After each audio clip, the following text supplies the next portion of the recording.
നിസ്കാരം ഒഴിവാക്കാൻ പറ്റിയ 3 കാര്യങ്ങൾ, 2 കാര്യങ്ങളല്ലേ, 1 കാര്യങ്ങളുണ്ട്. നിസ്കാരം ഖളാ ആക്കാൻ 3 കാര്യങ്ങൾ. ഇസ്ലാമിൽ 2 കാര്യങ്ങളേ ഉള്ളൂ. പുതിയതായിട്ട് ഒന്നുകൂടി പറയാം. ഒന്നാമത്തെ ഉറക്കം, 2 മറവി. ഉറക്കവും മറവിയും കൊണ്ട് നിസ്കാരം ഖളാ ആയി, അള്ളാഹുവിന് ശിക്ഷയില്ല, നമ്മൾ ഖളാ വീട്ടിയാൽ മതി. മൂന്നാമത്തെ ഒന്നുണ്ട്, ഏർവാടി സിയാറത്ത്. കുറെ ഹമുക്കൾ ഞാൻ ഈ സദസ്സിൽ പറയുന്ന വിഷമം കൊണ്ട് പറയാം. ഇവിടുന്ന് ഒരു വണ്ടി പുറപ്പെട്ടാൽ, ഇവിടുന്ന് വണ്ടി സ്റ്റാർട്ട് ചെയ്താൽ ഏർവാടി കൊണ്ടാണ് നിർത്തിയത്. അല്ലിത്ത ഇതിനിടക്കുള്ള നിസ്കാരമൊന്നും ഇല്ലല്ലോ. സിയാറത്ത് നിങ്ങൾ ആരെടുക്കേ പോകുന്നത്? ബാദിഷാ തങ്ങെടുക്കേ. അവരെന്തിനു വേണ്ടിയാ ജീവിച്ചത്? അള്ളാഹുവിന് വേണ്ടി. അവർ മരിച്ച എന്തിനു വേണ്ടിയാ? അള്ളാഹുവിന് വേണ്ടി. നിങ്ങൾ എന്തിനാ ചെല്ലുന്നത്? നിങ്ങളുടെ കാര്യങ്ങളെല്ലാം വളരെ എളുപ്പത്തിൽ ഡിജിറ്റലായിട്ട് നടക്കാൻ വേണ്ടി. ദാരിദ്ര്യമുണ്ടായി, സൂറത്തുൽ വാഖിയ ഓതാൻ ആദരവായ റസൂലുള്ളാഹി സ്വല്ലല്ലാഹു അലൈഹി വസല്ലം തങ്ങൾ പറഞ്ഞു, അത് ഓതാൻ വയ്യ. സൂറത്ത് നിങ്ങൾ ദുഹാ നിസ്കരിക്കും. ദുഹാ നിസ്കാരം എന്നുള്ളത് ഹല്ലുള്ള നിസ്കാരമാണ്, ഭാഗ്യത്തെ കൊണ്ട് തരുന്ന നിസ്കാരമാണ്. ദുഹാ നിസ്കരിച്ചിട്ട് റബ്ബിനോട് ദുആ ചെയ്യ്, പടച്ചോനെ എൻ്റെ പ്രയാസങ്ങളൊക്കെ മാറ്റിത്താ, നല്ല സമൃദ്ധി വരുമെന്നാണ് അല്ലാഹു റസൂൽ പറഞ്ഞത്. നിസ്കരിക്കേണ്ട അവസ്ഥ പാടാ. 500 രൂപ മുടക്കിയാൽ ഇവിടുന്ന് ഒരു വണ്ടി പോകുന്നുണ്ട് ഏർവാടിയിൽ. നേരെ അവിടെ ചെന്ന് എല്ലാ കാര്യങ്ങളും അങ്ങോട്ട് കൊട്ടി കൊടുത്താൽ എല്ലാം കൊട്ടക്കണക്കിന് ഇങ്ങോട്ട് കിട്ടും. ഓക്കെ, സിയാറത്ത് എന്നുള്ളത് പുള്ളിമുള്ള അമലാണ്. പക്ഷെ നിസ്കാരക്കാരനുള്ളതാണ്. മനസ്സിലായി? അള്ളാഹുവിനെ ഭയപ്പെടുന്ന മനുഷ്യർക്കുള്ളതാണ് സിയാറത്ത്. പക്ഷേ ഞാൻ ഈ പറയുന്ന കാര്യങ്ങൾ നിങ്ങൾക്ക് തന്നെ ബോധ്യപ്പെടുന്ന കാര്യമാണ്. നിസ്കാരം ഖളാക്കി ഏർവാടിയിലേക്കും നാഗൂരിലേക്കും പോകുന്ന പെങ്ങളെ ചിന്തിക്കണേ. അള്ളാഹുവിന്റെ ഔലിയാക്കന്മാരിത് പൊരുത്തപ്പെടുന്ന പരിപാടിയല്ല. അള്ളാഹും റസൂലും അള്ളാഹുവിന്റെ ഔലിയാക്കന്മാരും ഇഷ്ടപ്പെടുന്ന പ്രവൃത്തിയല്ല. നിങ്ങൾ പൊരുത്തൻ വാങ്ങാൻ വേണ്ടി ചെന്ന് കുരുത്തക്കേടും മേടിച്ചു കൊണ്ടുവരുന്ന പരിപാടിയാ. അള്ളാഹു നമുക്ക് ഈമാൻ നൽകട്ടെ. ഇപ്പൊ നോക്ക്, ഭീമാപ്പള്ളി ഉറൂസിന് എന്റെ നാട്ടിൽ നിന്ന് ഒരു വണ്ടി നിറച്ച ആളുകൾ പോയി. ഭീമാപ്പള്ളി ഉറൂസ്, അതിൽ എന്റെ വീട്ടിൽ എപ്പോഴും വരുന്നൊരു സഹോദരിയുണ്ട്. അവിടെ ഇങ്ങനെ വെറുതെ രസത്തിന് ചോദിച്ചു, ഉറൂസിലൊക്കെ പങ്കെടുത്ത് താഴത്തായിരുന്നു, എവിടെ നിസ്കരിച്ച്? അവിടെ പെണ്ണുങ്ങൾക്ക് നിസ്കരിക്കാൻ സ്ഥലമില്ല. ഭീമാപ്പള്ളിയിൽ ഇത്രയും വലിയൊരു പള്ളി ഉണ്ടായിട്ട് പെണ്ണുങ്ങൾക്ക് നിസ്കരിക്കുന്ന പെണ്ണുങ്ങൾക്ക് നിസ്കരിക്കാൻ സ്ഥലമുണ്ട്, നിസ്കരിക്കാത്ത പെണ്ണുങ്ങൾക്ക് നിസ്കരിക്കാൻ സ്ഥലമില്ലെന്നാ പറഞ്ഞത്. നിസ്കരിക്കുന്ന പെണ്ണുങ്ങൾക്ക് നിസ്കരിക്കാൻ സ്ഥലമുണ്ട്, നിസ്കരിക്കാത്ത പെണ്ണുങ്ങൾക്ക് നിസ്കരിക്കാൻ 1 ഇഞ്ച് ഭൂമി പോലും അവിടെ ഇല്ല. അള്ളാഹു നമുക്ക് ഈമാൻ തരുമാറാകട്ടെ. എന്തിനാണ് ഇങ്ങനെ ജീവിക്കുന്നത്? എന്തിനാണ് ഇവർ ഇങ്ങനെ ജീവിക്കുന്നത്? ഉദരം ക്രമേണ പടുത്തു ചീഞ്ഞളിഞ്ഞില്ലയോ, അതുകൊണ്ട് ഖബർ നിറഞ്ഞ ദൽബുദമല്ലയോ. തോന്നിയാസങ്ങളൊക്കെ കാണിച്ചിട്ട് അവിടെ പോയി കിടക്ക്. ഉദരം ക്രമേണ പടുത്തു ചീഞ്ഞളിഞ്ഞില്ലയോ, അതുകൊണ്ട് ഖബർ നിറഞ്ഞ ദൽബുദമല്ലയോ.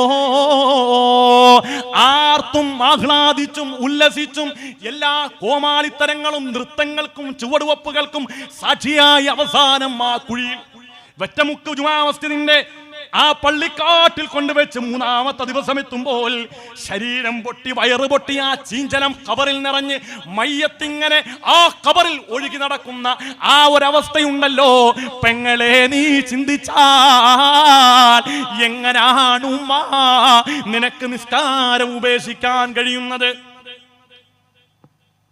ഇവയൊക്കെ നീ ചിന്തിച്ചു കരയുക സോദരാ, എന്നാൽ സുറൂറായി നീ കടക്കും മറുകരാ. പറഞ്ഞതാ, തെങ്ങിന്റെ മടലടരുന്നതും കണ്ടില്ലേ, അടരാതെ നിന്നു ചിരിച്ചതും കരഞ്ഞില്ലേ. തെങ്ങിന്റെ ഉണക്കമടൽ വീഴുമ്പോൾ പച്ചമടലിൽ നിന്ന് ചിരിക്കുമത്രേ. പക്ഷേ പച്ചമടലറിയുന്നില്ലല്ലോ കാലാന്തരത്തിൽ ഞാനും ഉണക്കമടലായി നിലം പതിക്കുമെന്ന്. എത്ര അർത്ഥവത്തായ ഉദാഹരണങ്ങളാണ് ബഹുമാനപ്പെട്ട തടവസ്ഥാത് പറഞ്ഞത്. ഇവയൊക്കെ നീ ചിന്തിച്ചു കരയുക സോദരാ, എന്നാൽ സുറൂറായി നീ കടക്കും മറുകരാ. തെങ്ങിന്റെ മടലടരുന്നതും കണ്ടില്ലേ, അടരാതെ നിന്നു ചിരിച്ചതും കരഞ്ഞില്ലേ. അടരാതെ നിന്ന പച്ചമടലും അന്ത്യം കരയേണ്ടി വന്നില്ലേ. ഇതല്ലേ ജീവിതം? ഇതല്ലേ ജീവിതം? മേൽപോട്ടുയരും വീർപ്പുകൾ താഴോട്ടെത്തുമെന്നാരറിയും, മേൽക്കുമേലാൽ വാരി കൂട്ടിയിട്ടെന്തൊരു ഫലമറിയും. മന്ത്രിക്കും തന്ത്രിക്കും രാജനുമെല്ലാം ഖബറിടം ഒരുപോലെ. മാളിക തട്ടുകൾ കട്ടിലും മെത്തകളില്ലല്ലോ നാളെ. എല്ലാം അവസാനിച്ചു ദുനിയാവിന്ന് പോകേണ്ടി വരും. ഇതെല്ലാം റിയാലിറ്റിയാണ്, ഇതെല്ലാം റിയാലിറ്റിയാണ്. ഇതൊന്നും ഒരു കെട്ടുകഥയല്ല. കുതിരപ്പുറത്ത് സഞ്ചരിച്ചവരല്ലേ പിടിമണ്ണ് വാരിയെറിഞ്ഞ ദൽബുദമല്ലേ. കുതിരപ്പുറത്ത് രാജാവായി ജനങ്ങൾക്ക് മുമ്പിൽ അതിധീരനായി നടക്കുമ്പോൾ കുതിരയുടെ പത്തടിയിലേക്ക് ഒരു സാധാരണക്കാരനായ പ്രജക്ക് അടുക്കാൻ കഴിയാതെ നിന്ന രാജാവിനെയും അവസാനം കുഴിയിലേക്ക് കൊണ്ടടക്കം ചെയ്യപ്പെട്ടപ്പോൾ സാധാരണക്കാരനായ പ്രജ 3 പിടി മണ്ണ് വാരിയിട്ട് പിടിമണ്ണു വാരിയെറിഞ്ഞ ദൽബുദമല്ലേ. അല്ലാഹു ഈമാനുള്ള മരണം അല്ലാഹു നമുക്ക് തരട്ടെ. അല്ലാഹു ആഖിബത്ത് നന്നായുള്ള മരണം അല്ലാഹു നമുക്ക് തരട്ടെ. അതുകൊണ്ട് പ്രിയപ്പെട്ട ഉമ്മമാരെ വേദനയോടുകൂടി പറയുകയാണ്, ഇതൊക്കെ നമ്മൾ ചിന്തിക്കണം. ഒരു നിമിഷമെങ്കിലും മരണത്തെക്കുറിച്ചൊന്ന് ചിന്തിച്ചാൽ എങ്ങനെയാണ് ഇതൊക്കെ നമുക്ക് ചെയ്യാൻ കഴിയുക? ഞാൻ അതുകൊണ്ടാണ് പറഞ്ഞത്, നമ്മുടെ ജീവിതത്തിനും ഒരു ആഖിബത്തുണ്ട്, പ്രപഞ്ചത്തിനും ഒരു ആഖിബത്തുണ്ട്. ഇന്നല്ലെങ്കിൽ നാളെ നമ്മളിലേക്ക് അത് വന്ന് സംജാതമാകും. നമുക്ക് നന്നാകാൻ ഒരു പ്രഭാഷണവും വേണ്ട, ഒരു വാഴതും വേണ്ട, ഒരു പുസ്തകവും വായിക്കേണ്ട. നമ്മുടെ വാപ്പ എവിടെയാ? നമ്മുടെ വാപ്പ എവിടെയാ? ചിന്തിച്ചു, ആരാണ് വാപ്പ? ആരാണ് നമ്മുടെ ഉമ്മ? ഒരു കാലഘട്ടം മുഴുവനും ഇടിവെട്ടുന്ന സമയത്ത് ഓടിച്ചെന്നിട്ട് ഉമ്മാരൊക്കെ പറയും, ആ ഇടിവെട്ടുന്ന പേടി വരും. കെട്ടി ഇങ്ങനെ പിടിക്കും. ഉമ്മ പേടിക്കല്ലേ വാവയെ, പൊന്നെ പേടിക്കല്ലേ. വാപ്പാടൊക്കെ ഓടിച്ചെന്നിട്ട് വാപ്പാടെ ശരീരത്തെ കെട്ടിപ്പിടിക്കും. വാപ്പാ ഇടിവെട്ടുന്ന എനിക്ക് പേടിയാ. ചോദിക്കട്ടെ, ശക്തമായ മഴയിൽ ശക്തമായ ഇടിയും മിന്നലും എറിയുമ്പോൾ നിങ്ങളെ അന്ന് ചേർത്ത് പിടിച്ച നിങ്ങളുടെ ഉമ്മയും നിങ്ങളുടെ വാപ്പയും എവിടെയാണെന്ന് ഈ വാഴ് കേൾക്കുമ്പോൾ എൻ്റെ ഉമ്മ നിങ്ങളൊന്ന് ചിന്തിച്ചു നോക്ക്. നിങ്ങളുടെ വാപ്പ എവിടെയാ? നിങ്ങളുടെ ഉമ്മ എവിടെയാ? നിങ്ങൾ പേടിച്ചപ്പോൾ, നിങ്ങൾ ഭയപ്പെട്ടപ്പോൾ നിങ്ങളെ കെട്ടിപ്പിടിച്ച ഉമ്മയും വാപ്പയും പള്ളിക്കാട്ടിലെ 6 അടി മണ്ണിന്റെ ഉള്ളിലാണ്. അതിന്റെ മുകളിലൂടെ പാമ്പിടഞ്ഞു പോകുന്നു, അതിന്റെ മുകളിലൂടെ തേളിടഞ്ഞു പോകുന്നു, അതിന്റെ മുകളിലൂടെ ഹിംസ്ര ജീവികൾ അതാ നടന്ന് ഇഴഞ്ഞു പോകുന്നു. ഏതെങ്കിലും ഘട്ടത്തിൽ നിങ്ങൾക്ക് ആ ഉമ്മാടെ അവസ്ഥയൊന്ന് ചിന്തിക്കാൻ കഴിയുന്നുണ്ടോ? എന്റെ വാപ്പാടെ അവസ്ഥ എന്താണെന്ന് ചിന്തിക്കാൻ കഴിയുന്നുണ്ടോ? ആ ഉമ്മയും വാപ്പയും ആ മഴ പെയ്യുന്ന സമയത്ത് പെയ്യുന്ന വെള്ളമെല്ലാം വാപ്പാടെ കബറിലേക്ക് ഊർന്നിറങ്ങുമ്പോൾ, ഉമ്മാടെ കബറിലേക്ക് ഊർന്നിറങ്ങുമ്പോൾ നീ നിന്റെ മക്കളെ കൂട്ടിച്ചേർത്ത്, നീ നിന്റെ ഭാര്യയെ കൂട്ടിച്ചേർത്ത് അൽഫാമും തന്തൂരിയും വീട്ടിൽ തണുപ്പ് സമയത്ത് കഴിക്കാൻ ഏറ്റവും രസം ചൂടുള്ള മന്തിയാണെന്ന് മനസ്സിലാക്കി നിന്റെ തീന്മേശയിൽ മന്തി വിളമ്പി ഭാര്യയോടൊപ്പം മക്കളോടൊപ്പം കഴിക്കുമ്പോൾ ഗർഭം ചുമന്നത് 10 മാസം തള്ളയാ, പ്രസവിച്ച വേദന തിന്നതും അവർ തന്നെയാ, പാലും കൊടുത്തു വളർത്തലും അവരാണേ. ഈ 3 കാര്യം വാപ്പയിൽ ഒഴിവാണേ. ഈ നമ്മുടെ പുന്നാര ഉമ്മയും വാപ്പയും ആ കവറിലല്ലേ കിടക്കുന്നത് പെങ്ങളെ? ഒരു മിനിറ്റെങ്കിലും ഒന്ന് ചിന്തിച്ചു നോക്കിക്കൂടെ? ഈ വാത് കേൾക്കുമ്പോഴൊന്നും ചിന്തിച്ചുകൂടെ? എന്റെ ഭർത്താവിനോടൊപ്പമുള്ള നല്ല ജീവിതം സമ്മാനിച്ചതിന്റെ ഉമ്മയുടെ ശ്രമമാ, എന്റെ ഉമ്മയുടെ പ്രാർത്ഥനയാ, എന്റെ വാപ്പാടെ വിയർപ്പാ ഞാൻ ഇന്ന് അനുഭവിക്കുന്ന എല്ലാ സുഖങ്ങളും. അതുകൊണ്ട് മഗ്രിബ് കഴിയുമ്പോൾ ഇലാ ഹളറത്തിൻ നബിയിൽ മുസ്തഫ മുഹമ്മദ് സല്ലല്ലാഹു അലൈഹി വസല്ലം അല്ലാഹുവിന്റെ റസൂലിന്റെ ഹളറത്തിലേക്ക് ഒരു ഫാത്തിഹ ഓതിയിട്ട് അല്ലാഹുവിനോട് പടച്ച റബ്ബേ ഈ ഫാത്തിഹ സൂറത്തിനെ നീ കബൂൽ ചെയ്യണം, അതിന്റെ ബർക്കത്ത് കൊണ്ട് എന്റെ വാപ്പാക്ക് ഉമ്മാക്ക് മഗ്ഫിറത്ത് കൊടുക്കണേ എന്ന് ദുആ ചെയ്യാൻ നിന്റെ മനസ്സ് അനുവദിക്കുന്നില്ലേ? അങ്ങനെ ചിന്തിക്കാൻ നിനക്ക് കഴിയുന്നില്ലേ? അല്ലാഹുവിന്റെ ഭൂമിയിൽ ഏറ്റവും വലിയ നന്ദി കെട്ടവൻ, ഏറ്റവും വലിയ നന്ദി കെട്ടവള് നീയാണെന്ന് ഹബീബായ മുഹമ്മദ് മുസ്തഫ. വാപ്പാക്കും ഉമ്മാക്കും വേണ്ടി ദുആരക്കാത്തവർ നന്ദി കെട്ടവരാ. അല്ലാഹു നമുക്ക് ഈമാൻ തരട്ടെ. നമ്മുടെ ദുആയുടെ ഇജാബത്ത് പോലും ഉമ്മാക്കും വാപ്പാക്കും വേണ്ടിയുള്ള പ്രാർത്ഥനയാണ്. അല്ലാഹു അങ്ങനെ പ്രാർത്ഥിക്കാനുള്ള തൗഫീഖ് അല്ലാഹു നമുക്ക് തൗഫീഖ് നൽകുമാറാകട്ടെ. അല്ലാഹു നമ്മുടെ എല്ലാ പ്രയാസങ്ങളും അള്ളാഹു ദൂരീകരിച്ചു തരുമാറാകട്ടെ. അള്ളാഹുവിന്റെ റസൂൽ പറഞ്ഞ മറ്റൊരു ഹദീസാണ്, ലാ തഖൂമു സ്സഅതു ഹത്താ യതബാഹൻ നാസു ഫിൽ മസാജിദ്. ജനങ്ങൾ പള്ളികളെ കൊണ്ട് ഗമനടിക്കുന്ന കാലം, ആളുകൾ പരസ്പരം പള്ളികളെ കൊണ്ട് ഗമനടിക്കുന്ന കാലം. കുറ്റിവട്ടത്തൊരു പള്ളിയുണ്ട്, വെറ്റമുക്കിലൊരു പള്ളിയുണ്ട്. ഒരു പള്ളിക്കാര് അതിനേക്കാൾ വലിയ പള്ളി ഉണ്ടാക്കുകയാണ്. ഞങ്ങളുടെ പള്ളിയാണ് ഏറ്റവും വലിയ പള്ളി, ഞങ്ങളുടെ പള്ളിയിലാണ് AC ഉള്ളത്, ഞങ്ങളുടെ പള്ളിയിൽ വിരിച്ചിരിക്കുന്ന കാർപ്പറ്റ്, ഞങ്ങളുടെ പള്ളിയിൽ വിരിച്ചിരിക്കുന്ന ടൈൽസ് ലക്ഷക്കണക്കിന് രൂപ മുടക്കിയിട്ടുള്ളതാണ്. ആളുകൾ പള്ളിയെ കുറിച്ച് പരസ്പരം അഭിമാനം നടിക്കുന്ന ഒരു കാലമുണ്ടല്ലോ, ആ കാലഘട്ടം വരാതെ ലോകത്തിന് അന്ത്യമുണ്ടാകില്ലെന്ന് ഹബീബായ മുഹമ്മദ് മുസ്തഫ. നിങ്ങളുടെ നാട്ടിലുണ്ട് എങ്ങനെയൊക്കെ? നിങ്ങളുടെ നാട്ടിലുണ്ട് എങ്ങനെയൊക്കെ? അല്ലാഹുവിന്റെ റസൂൽ പറഞ്ഞു തീർത്തില്ല.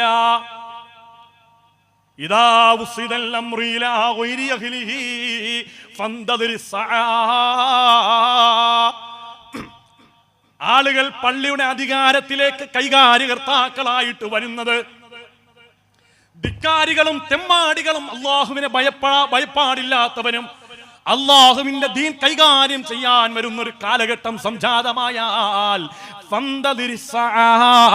നിങ്ങൾ ലോകത്തിന്റെ അന്ത്യം പ്രതീക്ഷിക്കണേ എന്ന് ഹബീബായ മുഹമ്മദ് മുസ്തഫ. നിങ്ങളുടെ വെറ്റമുക്ക് പള്ളിയിൽ അവിടുത്തെ ഖത്തീബ് പോയി, പുതിയൊരു ഖത്തീബ് വന്നപ്പം പുതിയ ഉസ്താദിനെ ഇമാമ് നിർത്തി ടെസ്റ്റ് ചെയ്യാൻ വേണ്ടി ഇമാമ് നിർത്തി. പുറയിൽ ഉസ്താദിനെ പരീക്ഷിക്കാൻ വേണ്ടി അവിടുത്തെ മദ്രസയിലെ മുതിർന്ന അധ്യാപകനല്ല, അവിടുത്തെ സദർ ഉസ്താദല്ല, പള്ളിയിലെ സെക്രട്ടറി വന്ന് പുറയിൽ നിന്ന് കൈകെട്ടി നോക്കുമ്പോൾ ഉസ്താദിന്റെ ഓത്ത് ഇങ്ങനെ രസത്തിൽ ഇങ്ങനെ കേൾക്കാം.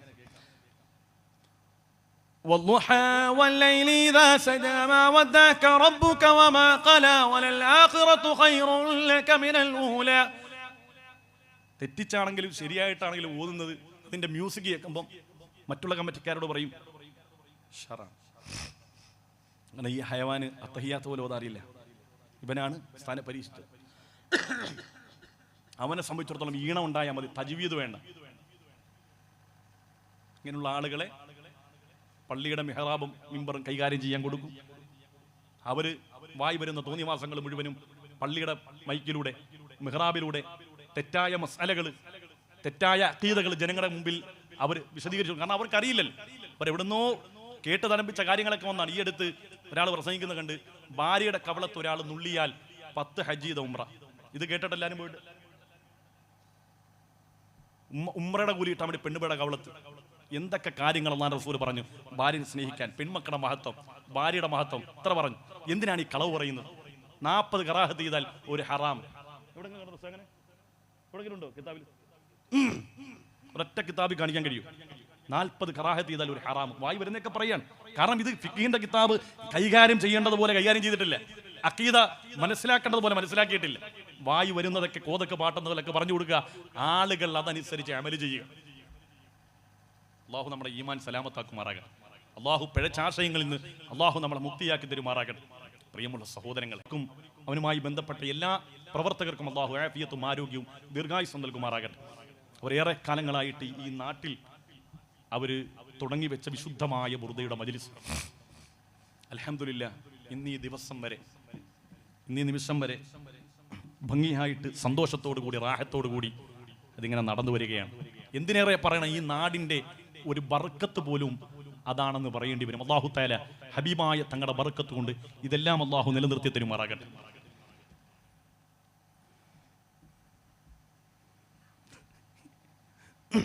ഒമ്പത് 40 നിർത്തണമെന്നാണ് പറയുന്നത്. എൻ്റെ ബാറ്ററി ലോ ആയി, ഇനി കുത്തിയിടണം, എൻ്റെ ചാർജ് കഴിഞ്ഞ്. അല്ലാഹു നമുക്ക് ആരോഗ്യം തരുമാറാകട്ടെ. ഫാറ്റി ലിവർ സെക്കൻഡ് സ്റ്റേജാണ്. പിത്താശയത്തിലും കിഡ്നിയിലും രണ്ടിലും കല്ലാണ്. ആരെയും കുറ്റം പറഞ്ഞിട്ട് കാര്യമില്ല. 30-40 വയസ്സ് കൊണ്ട് തിന്നണ്ടയൊക്കെ 29 വയസ്സ് കൊണ്ട് തിന്നു തീർത്തു. അതിൻ്റെ കുഴപ്പം കൊണ്ടാണ്. എവിടെ അൽഫാം കണ്ടാലും തന്തൂരി കണ്ടാലും വിടത്തില്ല. ഇപ്പം തിന്നാൻ വയ്യാത്തതിൻ്റെ അവസ്ഥ. നേരത്തെ ഞാൻ പറഞ്ഞ ഹദീസ് ഉണ്ടല്ലോ, ഹമ്മുഹും ബുത്തൂൻ, തിന്നുക എന്നുള്ളതാണ് പരമമായ ലക്ഷ്യം എന്ന് പറഞ്ഞില്ലേ. അങ്ങനെ കുറെ തിന്നു, ഇപ്പോൾ അൽഹംദുലില്ലാഹ് തിന്നാൻ വയ്യാത്ത അവസ്ഥയാണ്. അല്ലാഹു നമുക്ക് ആഫിയത്തും ആരോഗ്യം നൽകുമാറാകട്ടെ. അപ്പം അതുകൊണ്ട് എൻ്റെ ചാർജ് കഴിഞ്ഞതുകൊണ്ട് ഇവിടെ നിർത്തിക്കോട്ടെ.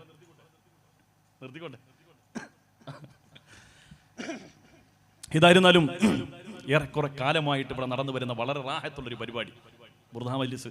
പലയിടത്തും പല ഘട്ടത്തിലും പല സാഹചര്യങ്ങളിലും നിന്നുപോയെങ്കിലും കൊറോണ കാലത്ത് പോലും അവർ പ്രോട്ടോകോൾ പാലിച്ചുകൊണ്ട് ഈ ഒരു ഹബീബായ തങ്ങളുടെ മജ്ലിസ് ആ റസൂലുള്ളാഹിനോടുള്ള ഹുബ്ബ് കൊണ്ട് ഈ നാട്ടിൽ നിലനിർത്തി. അങ്ങനെ റസൂലുള്ളാഹിനെ പറയുന്ന, പാടുന്ന, റസൂലുള്ളാഹിനെ വിവരിക്കുന്ന ഏതൊരു നാട്ടിലും ബറക്കത്തിറങ്ങുമെന്ന് മഹത്തുക്കളായ പണ്ഡിതന്മാർ നമ്മെ പഠിപ്പിച്ചിട്ടുണ്ട്. അതിൻ്റെ ഒരു ബറക്കത്ത് ഈ നാട്ടിൽ വന്നപ്പോൾ വലിയ സദസ്സല്ലെങ്കിലും അൽഹംദുലില്ലാഹ് ഇവിടെ ഇരുന്ന ആളുകളൊക്കെ ഇത്രയും നേരം സാഗൂതം ഇത് വീക്ഷിച്ചല്ലോ എന്ന് ഓർക്കുമ്പോൾ അൽഹംദുലില്ലാഹ് മനതാരിൽ വലിയ സന്തോഷമുണ്ട്. അല്ലാഹു തആല ഈ യുവാക്കളെ ഇനിയും റസൂലുള്ളാഹി സ്വല്ലല്ലാഹു അലൈഹി വസല്ലം തങ്ങളുടെ അവദാനങ്ങൾ പാടിപ്പുകഴ്ത്താനും അതുവഴി ജനങ്ങൾക്ക് ആത്മീയമായ ഉന്മേഷം നൽകാനുമുള്ള തൗഫീഖ് അള്ളാഹു പ്രദാനം ചെയ്യുമാറാകട്ടെ. നല്ലത് ചിന്തിക്കാനും നല്ലത് പ്രവർത്തിക്കാനുമുള്ള തൗഫീഖ് അള്ളാഹു നമുക്കൊക്കെ പ്രദാനം ചെയ്യുമാറാകട്ടെ. നമ്മളിൽ നിന്നുള്ള രോഗികളായ ആളുകൾക്ക് അള്ളാഹു പൂർണ്ണമായ സമ്പൂർണമായ ശമനം അള്ളാഹു നൽകി അനുഗ്രഹിക്കുമാറാകട്ടെ. നമ്മുടെ ജീവിതത്തിന്റെ റേഷൻ തീർന്നുകൊണ്ടിരിക്കുകയാണ്. കഴിഞ്ഞ ദിവസം ഒരു വീഡിയോ നിങ്ങളെല്ലാവരും കണ്ടു കാണും. ഒരാൾ ഭക്ഷണം കഴിക്കാൻ വേണ്ടി തീന്മേശയിലേക്ക് ഭക്ഷണം വരുന്നു.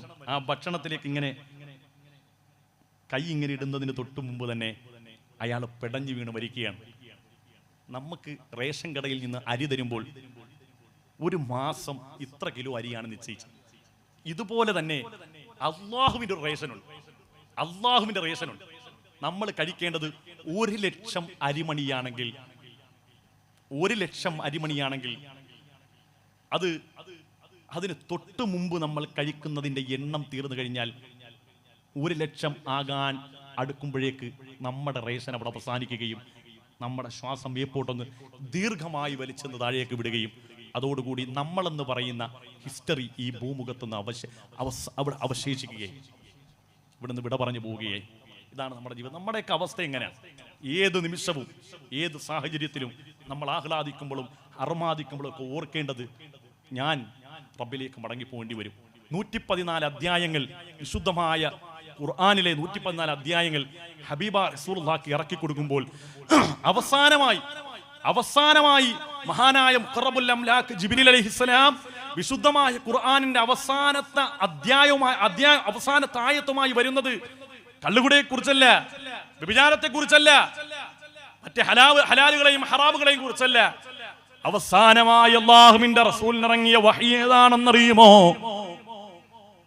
അല്ലാഹുവിന്റെ റസൂൽ സല്ലല്ലാഹു അലൈഹി വസല്ലമ തങ്ങളുടെ നുബൂവത്തിന്റെ പൂമേനി നോക്കിക്കൊണ്ട് മഹാനായ മുഖറബുൽ അംലാക്ക് ജിബ്രീൽ അലൈഹിസ്സലാം അവിടുന്ന് ചൊല്ലിക്കൊടുത്തത് വത്തഖൂ യൗമൻ തുർജഊന ഫീഹി ഇലല്ലാഹ്. നബിയെ, അങ്ങയുടെ സമൂഹത്തോട് പറഞ്ഞു നോക്കണേ, പറഞ്ഞു കൊടുക്കണേ, അള്ളാഹുവിലേക്ക് മടങ്ങുന്നൊരു ദിവസമുണ്ടെന്ന് അവരോടൊന്ന് ഓർമ്മിപ്പിച്ചു കൊടുക്കണേ എന്നാണ് അവസാനമായി വിശുദ്ധമായ ഖുർആൻ ആയത്ത് പോലും ഇറങ്ങിയത്. അതുകൊണ്ടാണ് പള്ളിയിൽ നിങ്ങൾ എത്ര കാലം കൊണ്ട് കേൾക്കുകയാണ് ഇന്നാ ലില്ലാഹി വ ഇന്നാ ഇലൈഹി റാജിഊൻ, എത്ര കാലം കൊണ്ട് കേൾക്കുകയാണ്. എന്താണ് അതിന്റെ അർത്ഥം? എപ്പോഴെങ്കിലും എന്റെ ശബ്ദം ശ്രവിക്കുന്ന ഉമ്മ ഇന്നാ ലില്ലാഹി വ ഇന്നാ ഇലൈഹി റാജിഊൻ എന്ന അർത്ഥം നിങ്ങൾ കേട്ടിട്ടുണ്ടോ? നിങ്ങളുടെ പള്ളിയിൽ നിന്ന്, ഈ നാട്ടിൽ നിന്ന് ആളുകൾ മരണപ്പെടുമ്പോൾ നിങ്ങൾ പതിവായി കേൾക്കുന്ന ഒരു ശബ്ദമല്ലേ? ബാങ്ക് കഴിഞ്ഞാൽ ഏറ്റവും കൂടുതൽ മുസ്ലിമീങ്ങളായ മനുഷ്യർ കേൾക്കുന്ന വാക്ക് ഇന്നാ ലില്ലാഹി വ ഇന്നാ ഇലൈഹി റാജിഊൻ. ഇത്ര കാലമായിട്ട് നിങ്ങൾ ആരെങ്കിലും ചിന്തിച്ചിട്ടുണ്ടോ ഇതിന്റെ അർത്ഥം എന്താണെന്ന്? ഇന്നാ ലില്ലാഹ്, നമ്മളെല്ലാം അല്ലാഹുവിനുള്ളതാ, വ ഇന്നാ ഇലൈഹി റാജിഊൻ, നമ്മളെല്ലാവരും അല്ലാഹുവിലേക്ക് മടങ്ങി പോകേണ്ടവരാ. ആ ചിന്തയുണ്ടെങ്കിൽ പിന്നെന്തിനാണ് പെങ്ങളെ നിരാശ? ആ ചിന്തയുണ്ടെങ്കിൽ എന്തിനാണ് പെങ്ങളെ സങ്കടം? ഏതെങ്കിലും ഒരു പ്രയാസം വരുമ്പോൾ, ഭർത്താവുമായിട്ട് മടങ്ങുമ്പോൾ ആരാണ്ട് തോപ്പിക്കാൻ വേണ്ടി കയറെടുക്കുന്ന പെങ്ങളെ, കയറെടുക്കുന്ന ചെറുപ്പക്കാരാ, ചിന്തിക്കണേ, നമ്മളെല്ലാം അല്ലാഹുവിനുള്ളതാ. നമ്മുടെ ജീവിതത്തിൽ വരുന്ന മുഴുവൻ പ്രയാസങ്ങളും അല്ലാഹു തീരുമാനിച്ചിട്ടുള്ളതാ. അത് എക്കാലത്തും നിലനിൽക്കുകയില്ല. ഇന്ന മഅൽ ഉസ്രി യുസ്റാ. ഒരു പ്രയാസം കഴിഞ്ഞാൽ ഒരു സന്തോഷമുണ്ടാകും, ഒരു പ്രതിസന്ധി കഴിഞ്ഞാൽ ഒരു ആസ്വാദനമുണ്ടാകും, ഒരു ആഹ്ലാദമുണ്ടാകും. ഈമാനോടുകൂടി കാത്തിരിക്കണേ. കയറെടുക്കുന്നവരോട് എനിക്ക് പറയാനുള്ളത് ആദരവായ ഹബീബായ മുഹമ്മദ് മുസ്തഫ പറഞ്ഞതറിയോ? ആരെങ്കിലും ഒരാൾ ആരെങ്കിലും കഴുത്തിലേക്ക് കയറിട്ട് ഒരാള് തൂങ്ങി ആത്മഹത്യ ചെയ്താൽ പരലോകത്തവന്റെ അവസ്ഥ എന്താണെന്നറിയുമോ? അള്ളാഹുവിന്റെ കോടതിയിലെ വിചാരണ കഴിഞ്ഞാൽ അവൻ നരകത്തിൽ കിടക്കുന്ന അവസ്ഥയുണ്ടല്ലോ. എപ്രകാരമാണോ ദുനിയാവിൽ വെച്ച് അവൻ ആത്മഹത്യ ചെയ്തത്, അപ്രകാരം ഖാലിദൻ മുഖല്ലദൻ ഫിഹാ അബദാ, ശാശ്വതമായിട്ട് നരകത്തിൽ നിന്ന് അവൻ തൂങ്ങിക്കൊണ്ടേയിരിക്കുമെന്ന് ഹബീബായ മുഹമ്മദ് മുസ്തഫ. അല്ലാഹു ഈമാൻ തരട്ടെ. എന്തെങ്കിലുമൊക്കെ ചെയ്യുമ്പോൾ നമ്മൾ ആലോചിക്കണം, പ്രതിസന്ധി വന്ന് മരിച്ചു കഴിഞ്ഞാൽ റബ്ബ് ആ പരീക്ഷണങ്ങൾക്ക് പ്രതിഫലം തരും, ക്ഷമിച്ചതിന് പ്രതിഫലം തരും. കയറെടുത്താലോ ഈമാൻ അല്ലാഹു തെറിപ്പിച്ച് കളയും. ഏതുവരെ? ആത്മഹത്യ ചെയ്തവന്റെ മയ്യത്ത് മുസ്ലിമീങ്ങളുടെ ശ്മശാനത്തിൽ, പൊതു ശ്മശാനത്തിൽ അടക്കരുതെന്ന് വരെ പറഞ്ഞ പണ്ഡിതന്മാരുണ്ട്. അത്രയും ഗൗരവമാണ്. എന്തിനേറെ ഉഖ്റവിയായ ആലിമീങ്ങൾ ദുആരക്കരുതെന്ന് പറഞ്ഞ പണ്ഡിതന്മാരുണ്ട്. ആത്മഹത്യ ചെയ്യുന്നതിന്റെ മയ്യത്ത്. പിന്നെ എന്തുകൊണ്ടാണ് നമ്മൾ പോണത്? നമ്മുടെ നാട്ടിൽ ഉസ്താദ്മാരെ പോണത് എന്തുകൊണ്ടാ? ഒരു പരിഗണന, ഒരു മനുഷ്യൻ എന്നുള്ള പരിഗണന അത് കൊടുത്തില്ലെങ്കിൽ ഒരു പക്ഷേ അക്കാരണം കൊണ്ട് ആ കുടുംബം മുഴുവനും അള്ളാഹുവിന്റെ ദീനിനെതിരാകാൻ വഴിയാവും. അതുകൊണ്ട് ആ ഒരു പരിഗണന കൊടുക്കുന്നതാണ്. യഥാർത്ഥത്തിൽ റഹ്മാനായ റബ്ബിന്റെ മുമ്പിൽ ഒരു വിലയുമില്ലാത്ത മയ്യത്ത് ഏതാണെന്ന് ചോദിച്ചാൽ ആത്മഹത്യ ചെയ്തവന്റെ മയ്യത്താണെന്ന് ഹബീബായ മുഹമ്മദ് മുസ്തഫ.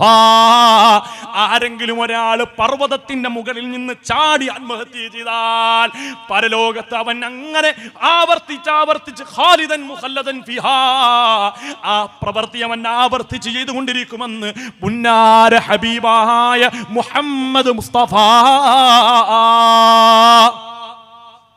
അല്ലാഹു അത്തരം പ്രയാസങ്ങൾ അല്ലാഹു നമ്മളെ കാത്തുരക്ഷിക്കുമാറാകും. അത്തരം പ്രയാസങ്ങൾ അല്ലാഹു തആല നമ്മളെ കാത്തുരക്ഷിക്കും. എന്തിനാണ് ഈ ആത്മഹത്യ ചെയ്യാൻ തോന്നാനുള്ള കാരണം എന്താ? എന്റെ നാട്ടില് ഒരു സ്ത്രീ വെഡിങ് ആനിവേഴ്സറിയാണ്. ഭർത്താവിനോട് വിളിച്ചിട്ട് പറഞ്ഞു, നിങ്ങൾ എന്താണ് വിഷ് ചെയ്യാത്തത്? ഇവിടെ മനുഷ്യന് ജോലി തിരക്കൊണ്ട് കിടക്കുമ്പോൾ അവിടെ ഉലക്കമ്മേലെ ഒരു വിഷു. ഇത്രേ പറഞ്ഞോളൂ. 6 മാസം പ്രായമുള്ള കുട്ടി തൊട്ടിലിൽ കിടക്കുന്നു. ആ തൊട്ടിലിന്റെ കൊളുത്തിലേക്ക് കയറിട്ട പെണ്ണ് കഴുത്തിൽ കയറിട്ടവൾ തൂങ്ങി. താഴെ 6 മാസം പ്രായമുള്ള കുഞ്ഞ് ഉണർന്നു കഴിയുമ്പോൾ എന്റെ ഉമ്മയുടെ അമ്മിഞ്ഞയിൽ നിന്നും മധു നുകരാമെന്ന് ആഗ്രഹിച്ചു കിടക്കുന്ന കുഞ്ഞ് ഏറ്റവും മുകളിൽ പ്രതീക്ഷയും പ്രത്യാശയോടുകൂടി കിടക്കുന്ന കുഞ്ഞിന്റെ തലഭാഗത്ത് ഉമ്മയുടെ ചേതനയറ്റ ശരീരം ഇങ്ങനെ തൂങ്ങുകയാണ്. അല്ലാഹു വെറുതെ വിട്ടില്ല കേട്ടോ, ഓളെ അല്ലാഹു വെറുതെ വിട്ടില്ല. മയ്യത്ത് കബറടക്കി 6 മാസം കഴിഞ്ഞപ്പോൾ സാക്ഷാൽ രമേശ് ചെന്നിത്തല വരെ ഇടപെട്ടിട്ട് പോലും പോലീസുകാർ അതിനെല്ലാം നിരാകരിച്ചുകൊണ്ട് ആ മയ്യത്ത് അവിടുന്ന് തോണ്ടി. മരണപ്പെട്ടു പോയ ഒരാളുടെ ആ കബർ തോണ്ടുക എന്ന് പറഞ്ഞാൽ എത്രമേൽ സങ്കടകരമായൊരു കാര്യമാണ്. അല്ലാഹു അവർക്കൊക്കെ പുറത്തു കൊടുക്കട്ടെ. നമുക്ക് ദ്വാരക്കാനല്ലാതെ വഴിയില്ലല്ലോ. ചില തോന്നിയാവസങ്ങൾക്ക് മരിച്ചാലും അതിൻ്റെ പാപക്കറകൾ നമ്മളെ പിന്തുടരുമെന്നാണ്. മരിച്ചു കഴിഞ്ഞാലും വെറുതെ വിടില്ല. അള്ളാഹു നമ്മളെ നിന്ദരാക്കിക്കൊണ്ടിരിക്കും. എൻ്റെ ഏറ്റവും പ്രധാനപ്പെട്ട ഒരു കാര്യമാണ് ആളുകളെ നിസ്സാരപ്പെടുത്തുക എന്നുള്ളത്. ചില ആളുകൾക്കൊരു സുഖമാണ് മറ്റുള്ള ആളുകളെ എവിടെ വെച്ച് കണ്ടാലും മറ്റുള്ള ആളുകളെ നിസ്സാരപ്പെടുത്തുക എന്നുള്ളത്. എന്തിനേറെ പറയണം, 5 വക്ത് നിസ്കരിക്കുന്ന മനുഷ്യരുടെ പോലും ഈമാൻ തെറിപ്പിച്ച് കളയുന്നൊരു കാര്യമാണ് നിസ്സാരപ്പെടുത്തുക എന്നുള്ളത്. ഒരിക്കലും ചെയ്യാൻ പാടില്ല. നമ്മളൊക്കെ വലിയ ആളുകളാണ് നമുക്ക് തോന്നും. നിസ്കരിക്കാത്ത ആളുകളെ കാണുമ്പോൾ വല്ലാത്ത. എൻ്റെ നാട്ടിൽ ഒരാൾ 27-ാം രാവിന് ഒരാൾ മരണപ്പെട്ടു. മുഴുകുടിയൻ 27-ാം രാവിന് മരണപ്പെട്ടു. അപ്പോൾ എൻ്റെ വാപ്പ നോമ്പുകാരുടെ സമയത്ത് പറഞ്ഞതേ, അയാളുടെ ജീവിതത്തിൽ അയാൾ ചെയ്ത ഏറ്റവും വലിയ ബെസ്റ്റ് ക്വാളിറ്റി എന്നുള്ളൊരു മനുഷ്യനെ ഉപദ്രവിച്ചില്ല എന്നുള്ളതാണ്. അള്ളാഹുവിൻ്റെ റഹ്മത്ത് ഭയങ്കര ഇഷ്ടമാട്ടോ. അള്ളാഹ്ക്ക് ഏറ്റവും ഇഷ്ടം റഹ്മത്താ. ബിസ്മില്ലാഹിർ റഹ്മാനിർ റഹീം എന്ന ആ വചനത്തിൽ ഒറ്റവട്ടമാണ് അള്ളാഹിനെ കുറിച്ച് പറഞ്ഞത്. അള്ളാഹിന്റെ പേര് പറഞ്ഞത് ബിസ്മില്ലാ എന്ന് പറഞ്ഞിട്ട് അള്ളാഹ് ഒറ്റവട്ടം പറഞ്ഞു. പിന്നെ പറഞ്ഞതും അർ റഹ്മാനിർ റഹീം, കാരുണ്യം. എന്നിട്ട് അള്ളാഹ്ക്ക് മതിയായില്ല, അൽഹംദുലില്ലാഹി റബ്ബിൽ ആലമീൻ. വീണ്ടും പറഞ്ഞു അർ റഹ്മാനിർ റഹീം, കാരുണ്യം. എനിക്ക് ഏറ്റവും ഇഷ്ടം കാരുണ്യമാണ്. അതുകൊണ്ട് തന്നെയാടോ മുഗല്ലദായ നജസല്ലേ നായ, തൊട്ടാൽ 7 വെള്ളത്തിൽ കഴുകേണ്ട ജീവിയല്ലേ നായ. ആ നായക്ക് വെള്ളം കൊടുത്തതിന്റെ പേരിൽ സാനിയത്തായ വ്യഭിചാരിയായ പെണ്ണുവരെ സ്വർഗത്തിൽ കടക്കണമെങ്കിൽ അള്ളാഹ്ക്ക് ഏറ്റവും ഇഷ്ടം റഹ്മത്താണെന്ന് നമ്മൾ ചിന്തിക്കണം. ഒരാളെയും നിസാരപ്പെടുത്താൻ പാടില്ല. റസൂലുള്ളാഹിനോട് ചോദിച്ചു, റസൂൽ നബിയെ, അഹങ്കാരം എന്ന് പറഞ്ഞാൽ എന്താ? അഹങ്കാരം എന്ന് പറഞ്ഞാൽ നല്ല വസ്ത്രം ധരിക്കൽ അഹങ്കാരമാണ്, നല്ല വാഹനം മേടിക്കൽ അഹങ്കാരമാണോ, നല്ല വീട് വെക്കൽ അഹങ്കാരമാണോ? അല്ല സ്വഹാബ. അഹങ്കാരം എന്ന് പറഞ്ഞാൽ ബത്തറുൽ ഹഖ്, സത്യത്തെ നിരാകരിക്കലാണ്. ജനങ്ങളെ നിസ്സാരപ്പെടുത്തുന്ന ആളുകളെ നിസ്സാരമായി കാണുന്ന ആളുകൾ, അതാണ് കിബിറിന്റെ അടയാളം, അഹങ്കാരത്തിന്റെ അടയാളമെന്ന് നാവുകൊണ്ട് കളവ് പറയാത്ത ഹബീബായ മുഹമ്മദ് മുസ്തഫ. അല്ലാഹു നമുക്ക് ഈമാൻ തരുമാറാകട്ടെ, അല്ലാഹു നമുക്ക് ഈമാൻ തരുമാറാകട്ടെ, അല്ലാഹു നമുക്ക് ഈമാൻ തരുമാറാകട്ടെ. ഖൈറായ ജീവിതവും ആഖിബത്ത് നന്നായുള്ള മരണവും അല്ലാഹു നമുക്കൊക്കെ പ്രദാനം ചെയ്യുമാറാകട്ടെ, അല്ലാഹു നമുക്കൊക്കെ പ്രദാനം ചെയ്യുമാറാകട്ടെ. നമ്മുടെ വാപ്പയും ഉമ്മയും പലരും മൺമറഞ്ഞു പോയിട്ടുണ്ട്. അല്ലാഹു അവർക്കൊക്കെ മഗ്ഫിറത്തും റഹ്മത്തും നൽകി അനുഗ്രഹിക്കുമാറാകട്ടെ. കേട്ടത് ചെറുതാണെങ്കിലും ഉറങ്ങുന്നതിന് മുമ്പ് ലൈറ്റ് ഓഫ് ആക്കി കഴിയുമ്പോൾ ഒന്ന് ചിന്തിച്ച് നോക്കണം, ഉസ്താദ് എന്തൊക്കെയാണ് ഇവിടെ പറഞ്ഞതെന്ന്. ഞാൻ പാട്ട് പാടാനും നിങ്ങളെ തമാശക്ക് ചിരിപ്പിക്കാനും വന്ന ഒരാളല്ല ഞാൻ. എനിക്ക് നിങ്ങളോട് സംവദിക്കാൻ ഒരുപാട് കാര്യമുണ്ട്. ഡസൻ കണക്കിന് ഹദീസുകളാണ്, അള്ളാഹുവിൻ്റെ ഹബീബിൻ്റെ വചസ്സിൽ നിന്ന് വന്ന തിരുവചനങ്ങളാണ് നിങ്ങളോട് ഞാൻ പങ്കുവെച്ചത്. നിങ്ങൾക്കിത് കേട്ടിട്ട് ഒരാളുടെയെങ്കിലും കണ്ണ് നിറഞ്ഞിട്ടുണ്ടെങ്കിൽ ഈ പ്രസംഗം കൊണ്ട് എനിക്കത് മാത്രമാണ് ലാഭം. പണവും പ്രതാപവും തരുന്ന സൗകര്യങ്ങളും ഭക്ഷണങ്ങളും എല്ലാം അതെല്ലാം ഒരു ലീഡ് മാത്രമാണ്. അതിനേക്കാൾ മഹത്വമുള്ളത് എൻ്റെ ഈ പ്രഭാഷണം കേട്ട് ഒരാളുടെയെങ്കിലും ഹൃദയം തുറന്നിട്ടുണ്ടെങ്കിൽ അതിനേക്കാൾ സന്തോഷമുള്ളൊരു കാര്യം എനിക്ക് വേറെയില്ല. മഹാനായ അബൂ മൻസൂർ റളിയല്ലാഹു അൻഹു വഫാത്തായപ്പോൾ ശിഷ്യൻ കിനാവിൽ കാണുകയാണ്. കിനാവിൽ ചോദിച്ചു, വമാ ഫഅലല്ലാഹു ബിക, അള്ളാഹു നിങ്ങളെ കൊണ്ട് എന്താണ് ചെയ്തത്? അള്ളാഹു എനിക്ക് സ്വർഗം തന്നു, വലിയ സ്ഥാനം തന്നു. എന്താണ് ഉസ്താദെ അതിനുള്ള കാരണം? എൻ്റെ ഇബാദത്ത് കൊണ്ടല്ല, എൻ്റെ സദക്കയും സക്കാത്തും കൊണ്ടല്ല. ഞാനൊരിക്കൽ പ്രസംഗിച്ചു കൊണ്ടിരിക്കുമ്പോൾ എൻ്റെ പ്രഭാഷണം കേട്ട സദസ്സിൽ നിന്ന് ഒരാൾ വിങ്ങിപ്പൊട്ടിക്കരഞ്ഞു. ആ കാരണം കൊണ്ട് അല്ലാഹു റബ്ബുൽ ഇസ്സത്തായ തമ്പുരാൻ എൻ്റെ പ്രഭാഷണം കൊണ്ട് ഒരാൾ കരഞ്ഞപ്പോൾ ആ കാരണം കൊണ്ട് അയാളുടെ കണ്ണുനീരിൻ്റെ ഫളില്, ആ മഹത്വം, അളമത്ത് കൊണ്ട് അള്ളാഹു എന്നെ സ്വർഗത്തിൽ കടത്തിയതാണെന്ന് സ്വാത്വികനായ സൂഫി വര്യൻ അബൂ മൻസൂർ റളിയല്ലാഹു അൻഹു പറയുന്നു. അപ്പം നമ്മളൊക്കെ ആഗ്രഹിക്കുന്ന ഈ പ്രഭാഷണം കൊണ്ട് നിങ്ങളെല്ലാവരും നല്ല പ്രഭാഷണമാകും, റാഹത്താണ്, സൗറെ തമാശ പറഞ്ഞു എന്നുള്ളതൊന്നുമല്ല. പറഞ്ഞ വിഷയത്തിൻ്റെ ഗൗരവം ഉൾക്കൊള്ളാൻ തയ്യാറാകണം. ഞാൻ നിങ്ങളോട് പറഞ്ഞല്ലോ, പ്രഭാഷകർ അധികരിക്കുന്നൊരു കാലഘട്ടമാണ്. എല്ലാവർക്കും ആളുകൾക്ക് ഇഷ്ടമുള്ള ട്രെൻഡിങ് ആയിട്ടുള്ള വിഷയങ്ങൾ പറയാനാണ് താല്പര്യം. ദീൻ പറയാനും ഹക്കായ ദീൻ പറഞ്ഞു കൊടുക്കാനും ആളുകളുടെ ഹൃദയങ്ങളെ ഭേദിച്ചുകൊണ്ട് ഈമാൻ ഉണർത്തുന്ന കാര്യങ്ങൾ പറഞ്ഞു കൊടുക്കാനും ആളുകൾ തുലവും കുറഞ്ഞിരിക്കുകയാണ്. അതിൻ്റെ കാരണം മറ്റൊന്നുമല്ല, അള്ളാഹുവിൻ്റെ റസൂൽ പറഞ്ഞ എന്താണെന്നറിയോ?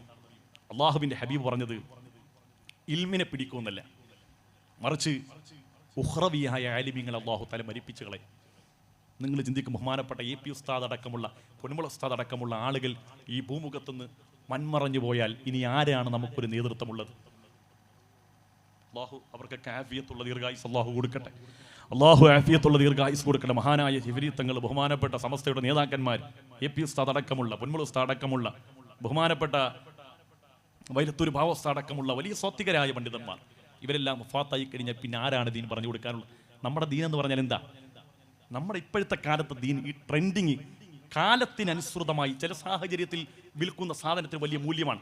നല്ല തണുപ്പുള്ള സമയത്ത് കപ്പലണ്ടി വിറ്റാൽ നല്ല മാർക്കറ്റാണ്, നല്ല ചൂടുള്ള സമയത്ത് കുലുക്കി സർവത്ത് വിപണന മൂല്യമുള്ളതാണ് എന്ന് പറയുന്നത് പോലെ ഇന്ന് യൂട്യൂബിൻ്റെ കാലഘട്ടമാണ്. എല്ലാ കാര്യങ്ങളും ദീൻ എന്ന് പറഞ്ഞാൽ യൂട്യൂബാണ്. ആ യൂട്യൂബ് ഒന്ന് തുറന്നു നോക്കി അതിനകത്ത് കേൾക്കുന്ന ഓരോന്ന് അങ്ങനെ തന്നെ പകർത്തിക്കൊണ്ട് കടം വന്നാൽ ചൊല്ലേണ്ട ദിക്ർ ചൊല്ലുകയാണ്. ഇത് ഹദീസിലുണ്ടോ? ഇതിന് ആധികാരികതയുണ്ടോ? മഹത്തുക്കൾ പഠിപ്പിച്ച ഒന്നുമില്ല എന്ന് ചൊല്ലുകയാണ്. ഈ രണ്ടാമത്തത്, ഇത് ഹദീസിലുണ്ടെങ്കിൽ തന്നെ, ഈ ദിക്ർ ഹദീസിലുണ്ടെങ്കിൽ തന്നെ നീ 1 കോടി പ്രാവശ്യം ചൊല്ലിയാലും അള്ളാഹു നിന്റെ പ്രശ്നം പരിഹരിക്കില്ല. എന്തുകൊണ്ട്? ദുആ സ്വീകരിക്കണമെങ്കിൽ എത്ര ഷർത്തുണ്ടെന്നറിയോ? ഹറാമ് തിന്നിട്ട് അതിൻ്റെ പുറത്ത് കൈകെട്ടിയാൽ 40 ദിവസം വരെ അവൻ്റെ ഇബാദത്ത് സ്വീകരിക്കത്തില്ലെന്ന് ഹബീബായ മുഹമ്മദ് മുസ്തഫ. ഒരാൾ പലിശ തിന്നു, അള്ളാഹു പൊരുത്തപ്പെടാത്തൊരു മുതൽ ഒരാൾ തിന്നിട്ട് അതിൻ്റെ പുറകിൽ അള്ളാഹു അക്ബർ കൈകെട്ടി 40 ദിവസം വരെ അള്ളാഹു തആല അവൻ്റെ ഇബാദത്ത് സ്വീകരിക്കത്തില്ലെന്ന. ഇങ്ങനെയുള്ള ഒരാൾ 27-ാം രാവിലെ വന്ന് കൈ ഉയർത്തി ദുആരക്കാണ്. സ്വന്തം ഉമ്മാടെ വരുത്തയില്ല, ഉമ്മാടെ തൃപ്തിയില്ല, വന്നിട്ട് മനം പൊട്ടി റബ്ബേ നിന്റെ പ്രയാസങ്ങളൊക്കെ മാറ്റിത്തരണേ എന്ന് പറഞ്ഞാൽ നിന്റെ ദുആ അല്ലാഹു സ്വീകരിക്കില്ല. കാരണം നിനക്ക് ഏറ്റവും വലിയ ബാധ്യത ഉമ്മയോട് പൊരുത്തം ചോദിക്കല. ഒരിക്കലും ഒരു മുസ്ലിയാർ, ഞാൻ തുറന്നു പറയാൻ, ഒരിക്കലും വലിയൊരു കാര്യപ്പെട്ട മുസ്ലിയാർ, അദ്ദേഹത്തിൻ്റെ വീട്ടിൽ എന്നും പ്രശ്നം, എന്നും കുട്ടികൾക്ക് രോഗം, ഭാര്യയ്ക്ക് രോഗം, എന്നും പ്രശ്നം. അയാൾ മറ്റൊരാളോട് ചെന്ന് പറഞ്ഞപ്പോൾ സിഹ്റാന്ന് പറഞ്ഞു. അയാൾക്ക് വിശ്വാസമില്ല. ഒരു കേരളത്തിലെ ഒരു സമുന്നതനായ സയ്യിദിനെ ഒരു തങ്ങളെ കൊണ്ടുവന്ന് വീടിൻ്റെ അകമെല്ലാം ഇങ്ങനെ നോക്കിയപ്പോൾ ഒരു പ്രശ്നവും കാണുന്നില്ല. അദ്ദേഹം നോക്കുമ്പോൾ ഒരു മുറിയുടെ മൂലക്കൊരു ഉമ്മ ഇങ്ങനെ വളരെ സങ്കടത്തോടു കൂടി വ്യസനത്തോടു കൂടി പാതി കരഞ്ഞ കണ്ണുകളുമായി ഒരു ഉമ്മ ഇങ്ങനെ ഇരിക്കുകയാണ്. ഉമ്മാടൊക്കെ ചോദിച്ചു, എന്താ ഉമ്മ, എന്ത് പറ്റി? അത് ഇവിടെ എന്തൊക്കെ കാര്യങ്ങൾ ഈ വീട്ടിൽ നടക്കുന്നുണ്ട്, ഒന്നും എന്നോട് ആലോചിക്കില്ല. അവനും എൻ്റെ പെണ്ണുമ്പിള്ളയും കൂടെ തീരുമാനിക്കുന്ന കാര്യങ്ങൾ അവിടെ നടക്കുക. എന്നെ ഒരു അരക്കാശിൻ്റെ വില വെക്കൂല്ലെന്ന് പറഞ്ഞു. ആ തങ്ങൾ ഇങ്ങോട്ട് ഇറങ്ങി വന്നിട്ട് പറഞ്ഞു, മുസ്ലിയാരെ തലയൊക്കെ ഊരിക്കള, നിന്റെ പ്രശ്നം ഖിയാമത്ത് നാൾ വരെ മാറില്ല. കാരണം നിന്റെ പ്രശ്നം എന്നുള്ളത് ഇവിടെ സിഹിറും കണ്ണീറും ഒന്നുമല്ല, കൂടൂത്രമൊന്നുമല്ല, നിന്റെ ഉമ്മാടെ പൊരുത്തം വാങ്ങാൻ പറഞ്ഞു. ചില ആളുകളുടെ ഒരു സ്വഭാവമാണ്. വീട്ടിൽ ഉമ്മയുണ്ട്, ഉമ്മയോടൊന്നും ആലോചിക്കില്ല. എടാ, നീ പുറത്തേക്ക് ഇറങ്ങുമ്പോൾ, നീ വീട്ടിന്റെ പുറത്തേക്ക് ഇറങ്ങുമ്പോൾ നിനക്കൊരു അപകടവും ഒരു പ്രശ്നങ്ങളൊന്നും ഉണ്ടാകാത്ത നിന്റെ മിടുക്കൊണ്ട, നിന്റെ നിസ്കാരം കൊണ്ട, നിന്റെ ദുആ കൊണ്ട ഒന്നുമില്ല. ആ തള്ളയുണ്ടല്ലോ നിസ്കാരപ്പായിരുന്ന് മനം പൊട്ടി മക്കൾക്ക് വേണ്ടി ദ്വാരക്കുന്നതിന്റെ കാരണം കൊണ്ടാ നമ്മളൊക്കെ ഇങ്ങനെ ആഫിയത്തോടു കൂടി നടക്കുന്നത്. റഹ്മാനായ റബ്ബേ, അവർക്കൊക്കെ ആഫിയത്ത് കൊടുക്കണേ റഹ്മാന്, അവർക്കൊക്കെ ആഫിയത്ത് കൊടുക്കണേ റഹ്മാന്, അവർക്കൊക്കെ ആഫിയത്ത് കൊടുക്കണേ റഹ്മാന്. ആ കൂട്ടത്തിൽ ഒരു കാര്യം കൂടി പറഞ്ഞ് ഇവിടെ അവസാനിപ്പിക്കുകയാണ്. ഇന്നലെയും പള്ളിയിൽ നിസ്കരിക്കാൻ വരുന്ന ഒരു ചെറുപ്പക്കാരൻ ഏറെ സമയം പള്ളിയിൽ നിന്ന് ദ്വാരന്നു.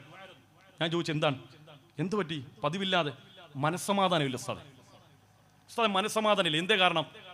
ഉമ്മ പെണ്ണുമ്പോഴൊക്കെ ഒരു സ്വൈര്യം കൊടുക്കുന്നില്ല. ഒരു പാവപ്പെട്ട പെണ്ണാണ്, എനിക്കറിയുന്ന നല്ല ദീനിയായ പെണ്ണാണ്, ഒരു സ്വൈര്യം കൊടുക്കില്ല.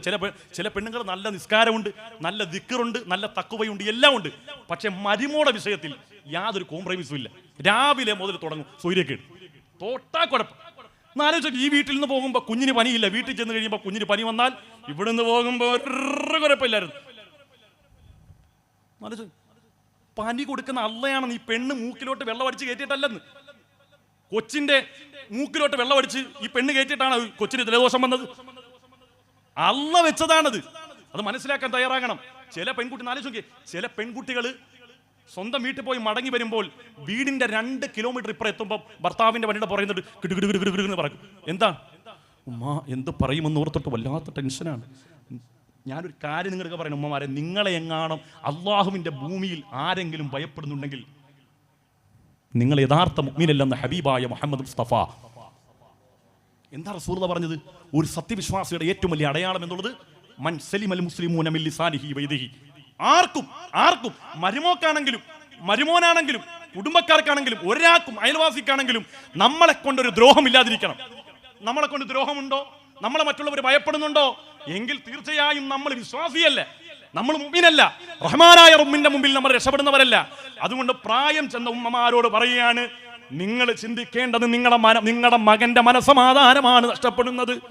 പെണ്ണെ, ഭാര്യയെ നീ മനസ്സിലാക്കേണ്ടത് നിന്റെ ഭർത്താവ്, നിന്റെ പ്രിയപ്പെട്ട ഭർത്താവ് നിന്റെ മക്കൾക്കും നിനക്കും ചെലവിന് തരുന്ന നിന്റെ പാവപ്പെട്ട ഭർത്താവിന്റെ സമാധാനമാണ് പോകുന്നത്. രണ്ടുപേരും തമ്മിൽ ബദർ, ഉഹുദ്, ഖന്തക്ക്, ഖൈബർ രണാങ്കണ ഭൂമി വീട്ടിൽ സൃഷ്ടിക്കുമ്പോൾ ഓർക്കേണ്ടത് പാവപ്പെട്ടവൻ തലച്ചോറ് പിളരുകയാണ്. വേമ്പനാട്ട് കായലിൽ പോയി ചൂണ്ടയിടും. എന്താണ്, വീട്ടിൽ പോകുന്നില്ലേ? വിശക്കുന്നില്ലേ? ഇല്ല ഉസ്താദേ, ലുഹറായല്ലോ, ഞാൻ അസറവരോട് ചോദിക്കും എന്താ. അത് ആ സമയത്ത് ഉമ്മ അയൽക്കൂട്ടത്തിന് പോകും. എന്നിട്ട് ഞാൻ വീട്ടിലോട്ട് പോകുന്നത്. എന്താ സൗകര്യല്ലെന്ന്, വീട്ടിലോട്ട് കയറി ചെന്നാൽ അവിടെ പെണ്ണുമ്പഴ കുറ്റം. എന്നിട്ട് ഇവൻ വേമ്പനാട്ട് കായലിൻ്റെ അവിടെ നിന്ന് ചോറ് പോലും കഴിക്കാതെ വേമ്പനാട്ട് കായലിൽ ചൂണ്ടയിടുക 2-3 മണിക്കൂർ. വീട്ടിലോട്ട് ചെയ്യാം. സ്വന്തം വീട്ടിൽ സമാധാനം കിട്ടുന്നില്ലെങ്കിൽ പിന്നെ എവിടെ സമാധാനം കിട്ടുക?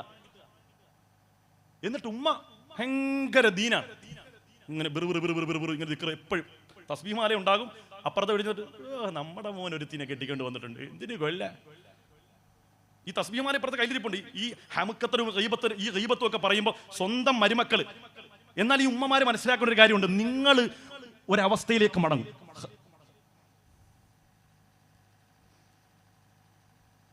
വതീനി വസൈതൂൻ വതൂരി സീനീന വഹാദൽ ബലദിൽ അമീൻ ലഖദ് ഖലഖനൽ ഇൻസാന ഫീ അഹ്സനി തഖ്വീം. ഇപ്പം നല്ല ആരോഗ്യമാണ്. സുമ്മ റദദ്നാഹു അസ്ഫല സാഫിലീൻ. ഇനി ദുർബലമായ ഒരു അവസ്ഥയിലേക്ക് മാറുമ്പോൾ നിങ്ങളുടെ കാഷ്ടവും നിങ്ങളുടെ മൂത്രവും ഒക്കെ കോരുന്നത് ഈ പെണ്ണാണ്. ആ ഒരു ബോധ്യം നിങ്ങൾക്ക് വേണം കേട്ടോ.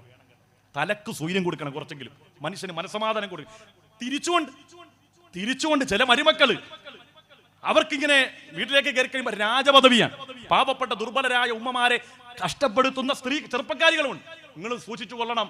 നിങ്ങളുടെ ഭർത്താവിന്റെ ഉമ്മ എന്നുള്ളത് നിങ്ങളുടെ ഉമ്മയാണ്. ആ ഉമ്മയോടുള്ള ബഹുമാനം ഭർത്താവിന്റെ ഉമ്മയോടും ഉണ്ടാകണമെന്നുള്ളൊരു ബോധ്യം നിങ്ങൾക്കുണ്ടാകണം.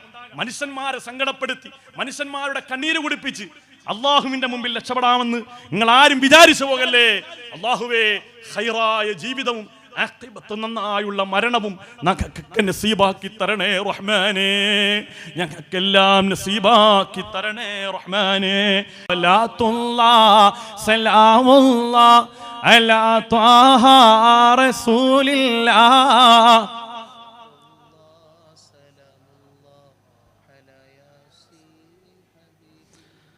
الحمد لله الحمد لله الحمد لله رب العالمين حمدا كثيرا طيبا مباركا جميلا جزيلا بدوام ملك الله حمدا يوافي نعمه يكافئ مزيدا. اللهم صل على سيدنا محمد وعلى آل سيدنا ومولانا محمد. اللهم اغفر لنا ذنوبنا وخطايانا كلها يا رب العالمين. أرحم الرحيماയ മലിക്കുൽ ജബ്ബാറായ സർവാധിപനായ അല്ലാഹ്, ഞങ്ങൾ പറഞ്ഞതും കേട്ടതുമായ മുഴുവൻ കാര്യങ്ങളെയും നീ ഖബൂൽ ചെയ്യണേ അല്ലാഹ്. അത് ജീവിതത്തിൽ സ്വായത്തമാക്കാനുള്ള സൗഭാഗ്യം ഞങ്ങൾക്ക് നീ നസീബാക്കണേ അല്ലാഹ്. റഹ്മാനായ റബ്ബേ, ഞങ്ങളിൽ നിന്ന് മൺമറഞ്ഞു പോയ ഞങ്ങളുടെ പ്രിയപ്പെട്ട വാപ്പമാര്, ഉമ്മമാര്, കൂട്ടുകുടുംബാദികള് പലരും പള്ളിക്കാട്ടിലെ 6 അടി മണ്ണിന്റെ ഉള്ളിലാണ് അല്ലാഹ്. അവർക്കെല്ലാം നീ മഗ്ഫിറത്ത് നൽകണേ അല്ലാഹ്. അവർക്കെല്ലാം നീ മർഹമത്ത് നൽകണേ അല്ലാഹ്. ഞങ്ങളുടെ കാലിൽ ഒരു മുള്ളു തറച്ചാൽ സഹിക്കാൻ കഴിയാത്ത ഞങ്ങളുടെ ഉമ്മമാര്, ഞങ്ങൾക്ക് വേണ്ടി രാവെന്നില്ല പകലൊന്നില്ലാതെ ധ്വാനിച്ച ഞങ്ങളുടെ വാപ്പമാര് പലരും പള്ളിക്കാട്ടിലെ 6 അടി മണ്ണിന്റെ ഉള്ളിലാണ് അല്ലാഹ്. അവർക്കെല്ലാം നീ മഗ്ഫിറത്ത് നൽകണേ റഹ്മാനേ. അവർക്കെല്ലാം നീ മർഹമത്ത് നൽകണേ റഹ്മാനേ. അവരെയും ഞങ്ങളെയും നിന്റെ ജന്നാത്തുൻ നഈമിൽ നീ ഒരുമിച്ച് കൂട്ടണേ അല്ലാഹ്. ഇലാഹായ റബ്ബേ, ഞങ്ങളുടെ ജീവിച്ചിരിപ്പുള്ള വാപ്പമാര്, ഞങ്ങളുടെ പ്രിയപ്പെട്ട ഉമ്മമാര്, അല്ലാഹുവേ ആഫിയത്ത് നൽകണേ അല്ലാഹ്. ആരോഗ്യം നൽകണേ അല്ലാഹ്.